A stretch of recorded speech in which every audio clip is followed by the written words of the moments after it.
Hello and welcome to another segment of Fundy Tidings. I'm your host Jay Remer, and back with me today is Barb Burley. Barb is chair of the Ross Memorial Museum, and I'm happy to have you back for another visit. Thank you, Jay. Thank you. So this time, though, I want the viewers to sort of get a little bit more of an idea of sort of maybe a little bit behind the scenes, what it takes to make this museum the vibrant place that it is, because I know that it doesn't happen without a lot of effort and organization. And keeping up with technology and all that is a challenge. I do remember when you came to town. Barb and I go back a ways. And I was so impressed with your ability to size up a situation and then impart really useful information to make things to move more slowly and to make them more relevant and contemporary.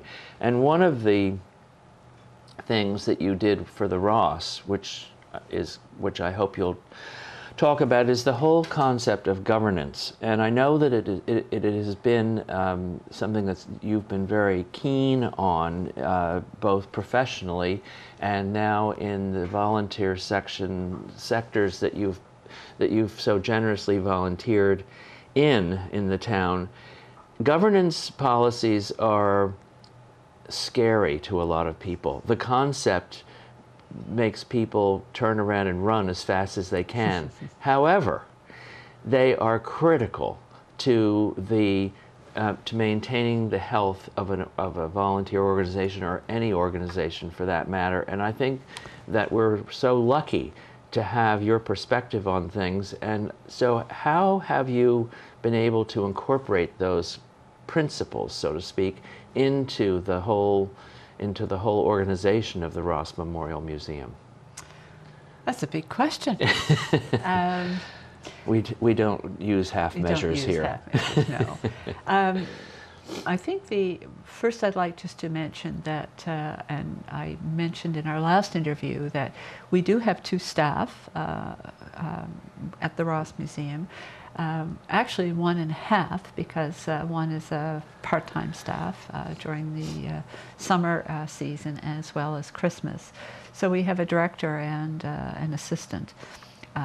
The rest of the activities to actually fulfill the commitments that the board and the organization has to the town in operating are fulfilled either by or at the direction of the board.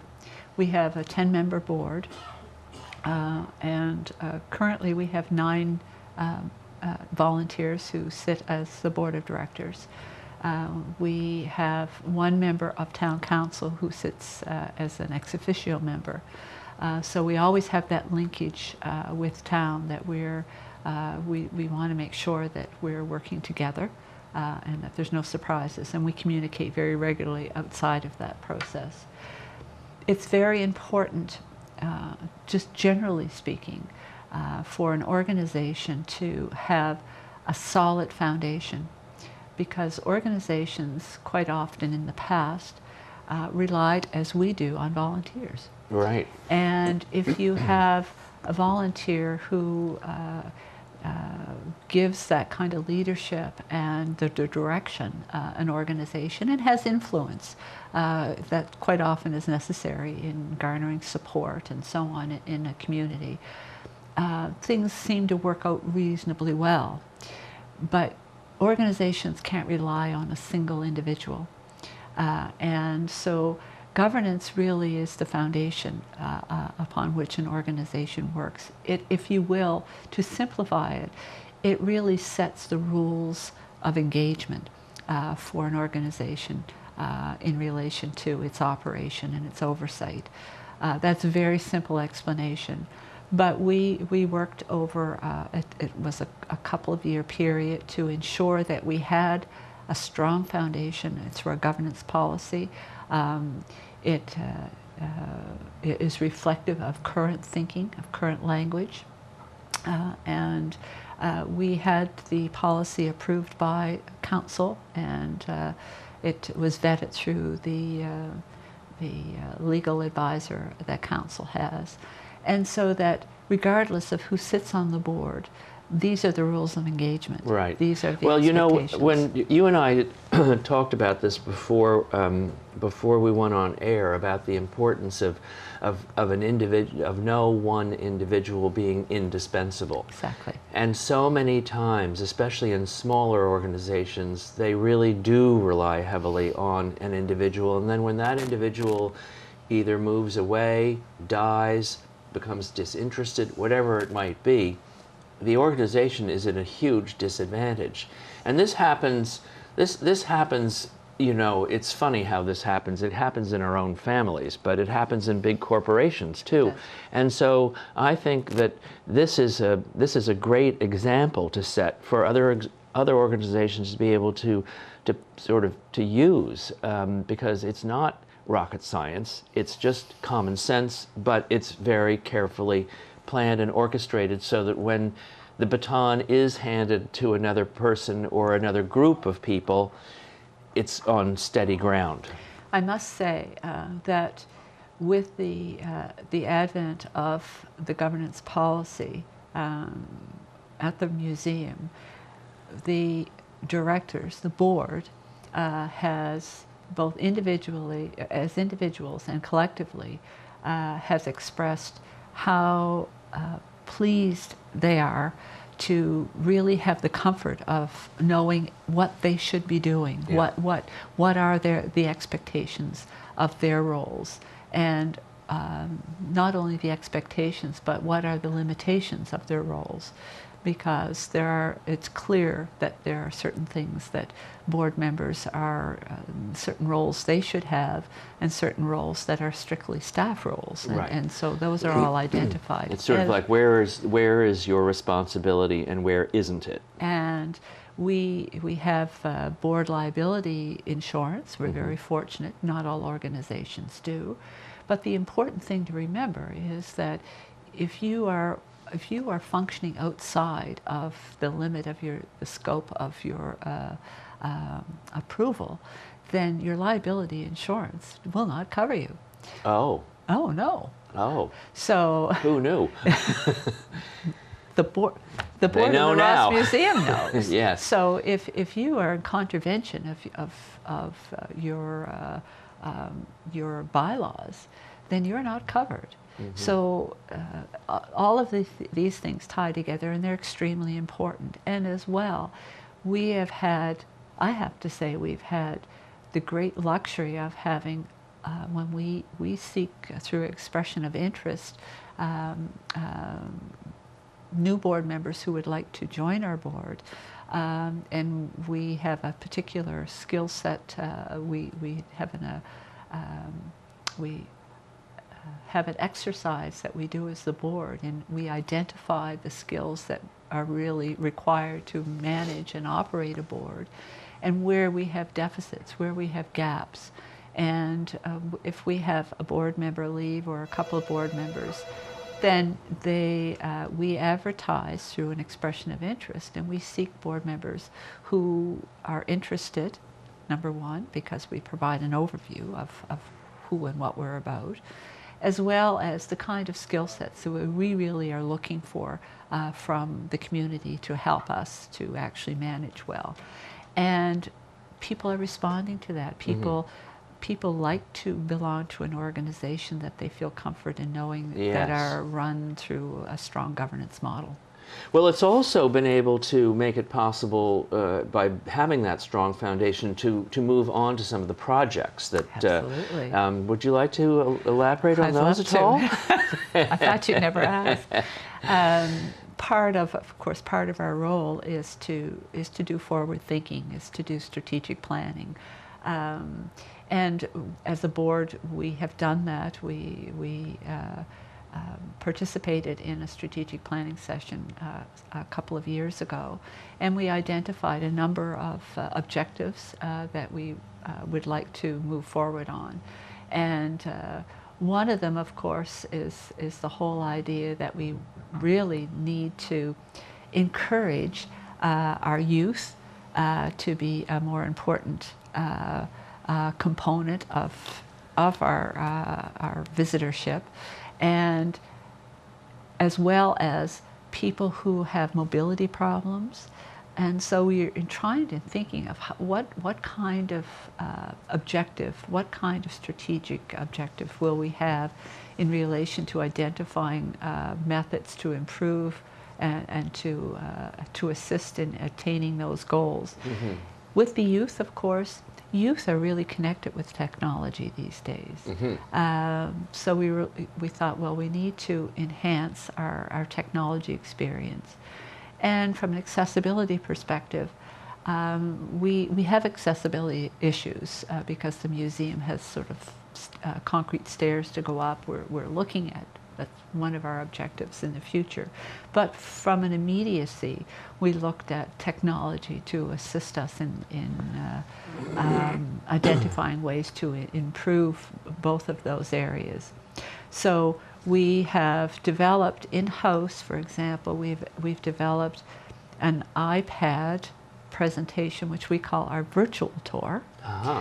And we have 2 iPads, and I just happen to have brought one with me today. Aren't you clever?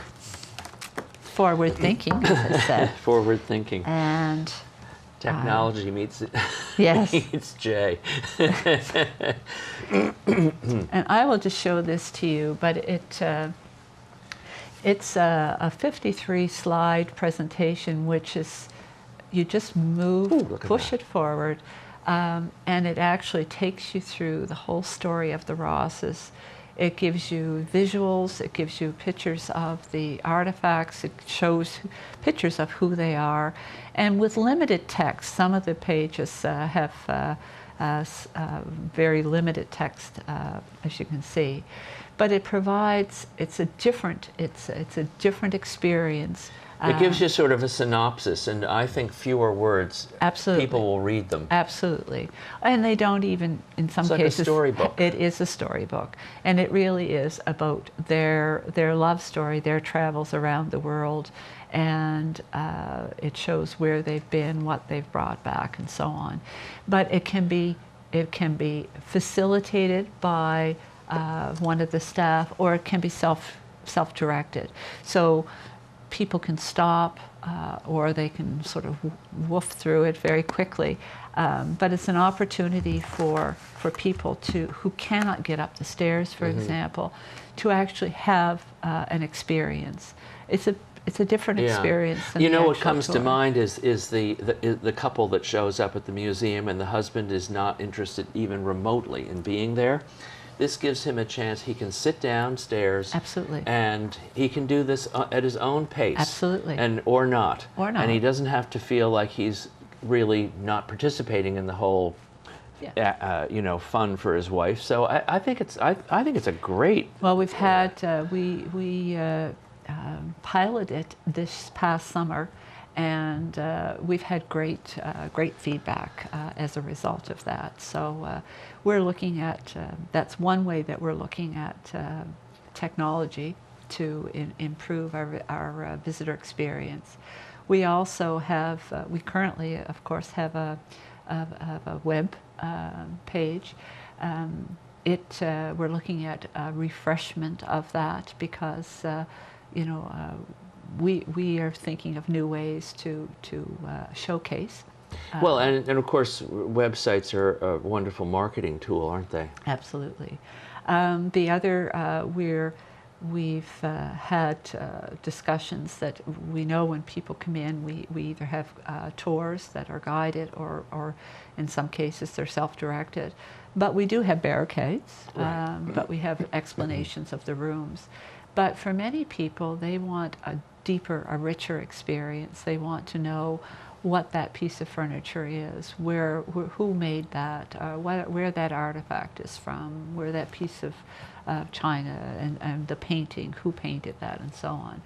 So technology will assist us in that because with smartphones and so on, you're able now to develop a program which is called QR, QR codes that are actually, it's an explanation of each artifact, of each exhibit, and you can actually click on that and you can actually get the explanation of what that is. So if, for instance, you were interested in the furniture specifically, Yep.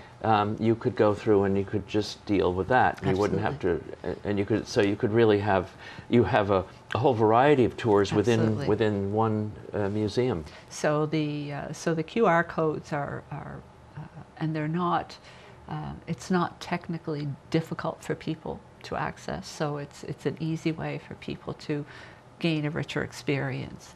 Another exciting technology piece for us is that we were visited by Global Earth last December, just before Christmas, and they did a virtual tour of the whole museum.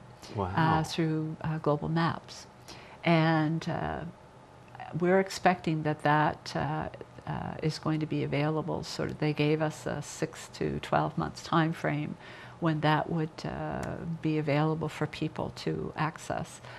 So we're really excited about that because it broadens our marketing, if you would, globally. Yeah. Wonderful young team that came and spent the time at the museum and did that. So this actually is a way to attract people to the museum. Absolutely. As opposed to be, but it can also be a substitute for people who would never be able to access the museum. So it can play a double role. Absolutely. Yeah. Absolutely. And for example, we are part of the community of St. Andrews. A We big want part. to support the community. We have an absolutely wonderful community. The Rosses felt so strongly about it. They've left us this jewel.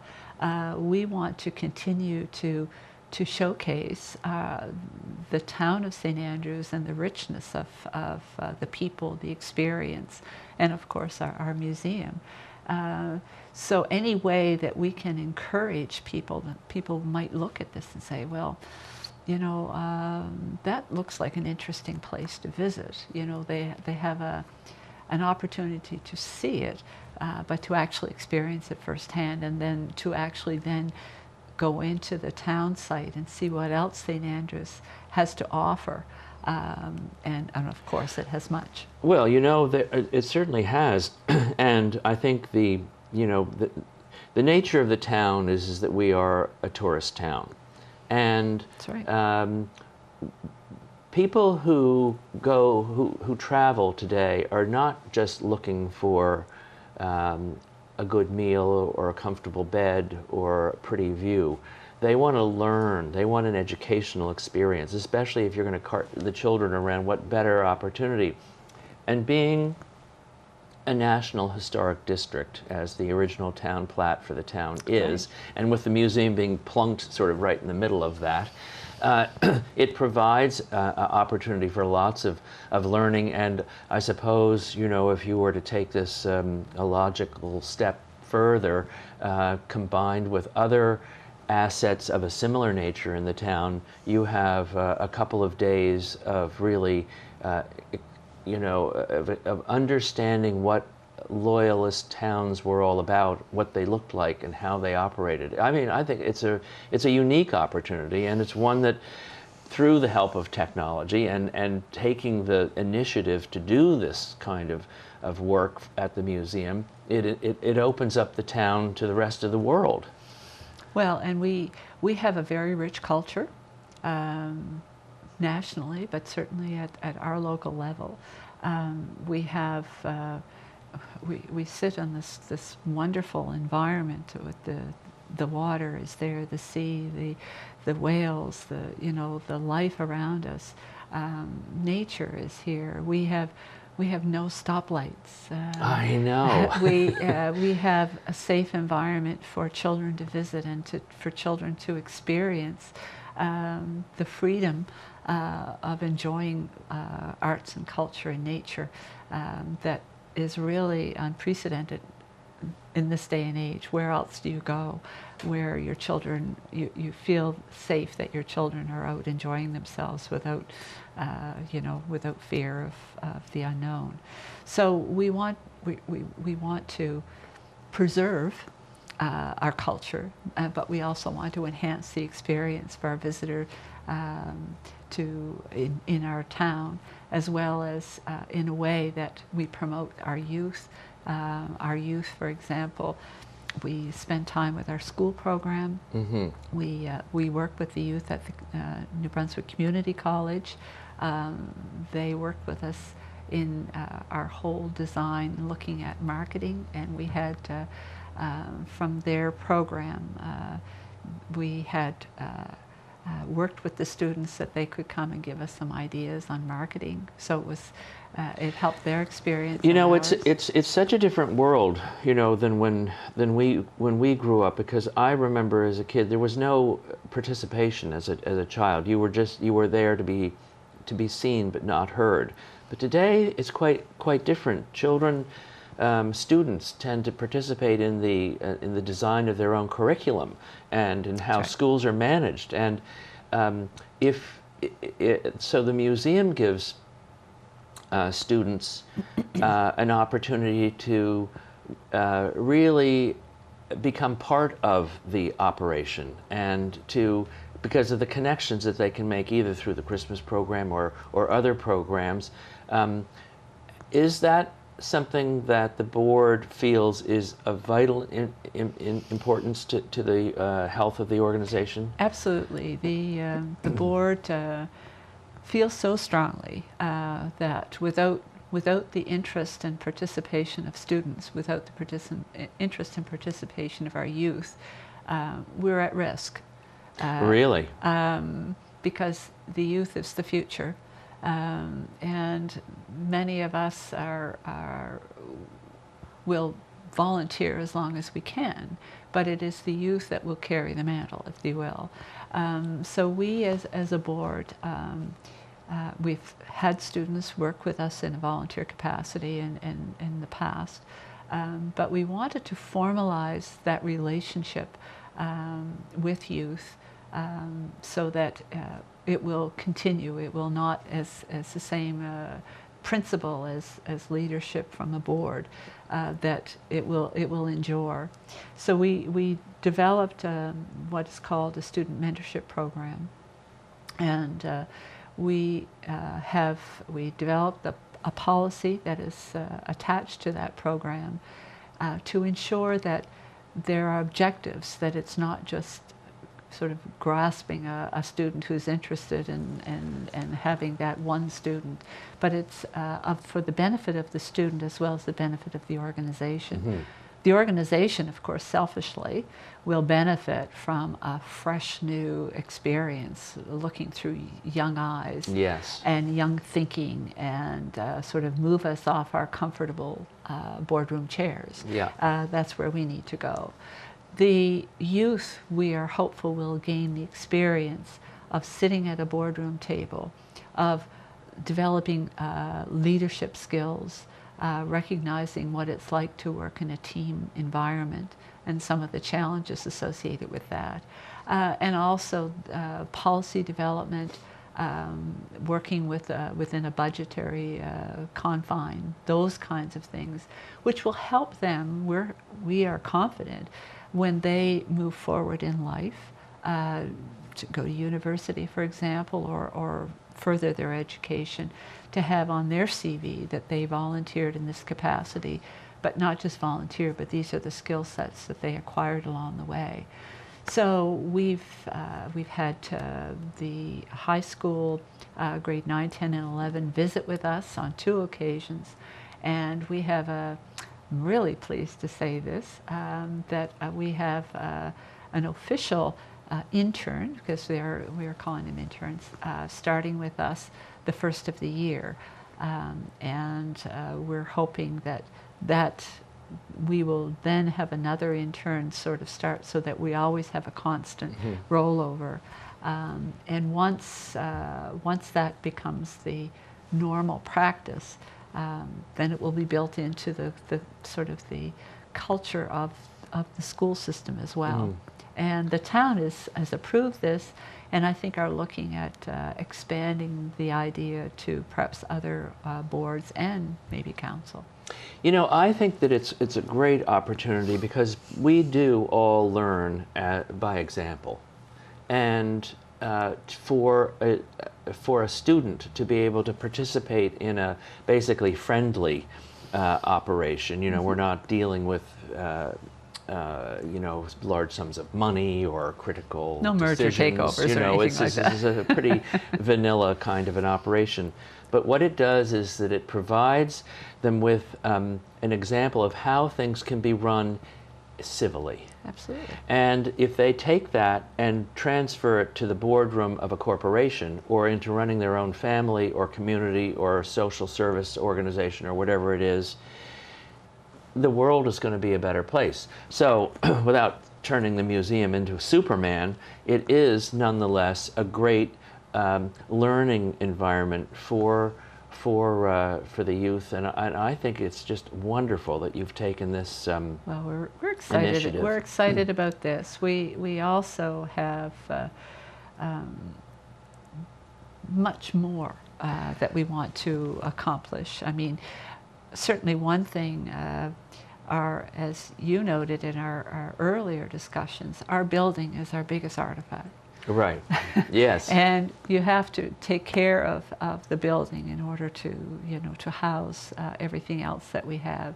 So this year we have over the last 10 years been making sure that our building is in good shape, and we've had to repoint all of the brick. You mentioned in our earlier interview that it's a brick building. Yes. Well, the front of the brick building needs to be repointed this year. So it's one of our sort of, it sounds mundane, but it's very, very Well, important. you know, it's part of maintaining a tradition, heritage, history, all of that. It's part of the deal. And I think that, so we kind of have to deal with those things, but I think to overlay it all by moving into the 21st century, by taking an initiative, I think that's terrific, and I hope everybody has had a chance to kind of get an idea through this discussion of how vibrant the museum really is, and I just want to reinforce, I guess, the importance of partnerships. We function because we benefit from our relationships with others, our volunteers, the town who funds us, the province who supports when we go hat in hand looking for Yes. grants to assist us, the friends of the Ross Memorial Museum, and all of the people, the visitors who support us through coming because it's an important place to visit, and through donations.